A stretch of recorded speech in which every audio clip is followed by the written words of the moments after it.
Nah, untuk kita belajar gimana cara nggak kehilangan uang, ini penting banget nih untuk kita semua ya, teman-teman di sini, tahu prinsip nomor 2, hanya berinvestasi di apa yang lu ngerti. Mental modal paling sederhana dalam investasi itu kita sebutnya circle of competence kalau anak-anak investor. Jangan bohongin diri sendiri, lu ngerti apa yang lu nggak ngerti. Contohnya seperti gue minggu lalu ditawarin, "Oke, ini ada startup AI begini begini begini, series B lu mau masuk nggak? Bareng ini, venture capital ada A, ada Andreessen Horowitz segala macam." Jawabannya gue jujur gue nggak mengerti ya, gue pengguna AI tapi kalau gue disuruh bikin language model gue nggak ngerti. Mulainya dari mana pun gue nggak tahu.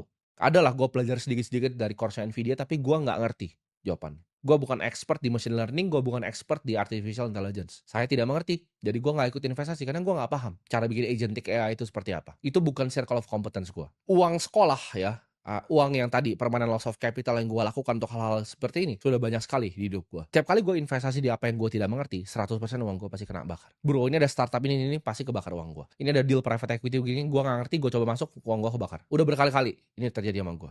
Kalian harus paham ya, investasi itu mirip seperti seorang pilot. Kalau lu mengoverestimasi kemampuan lu sendiri, itu ujung-ujungnya celaka. Lu terlalu ugal gitu, celaka.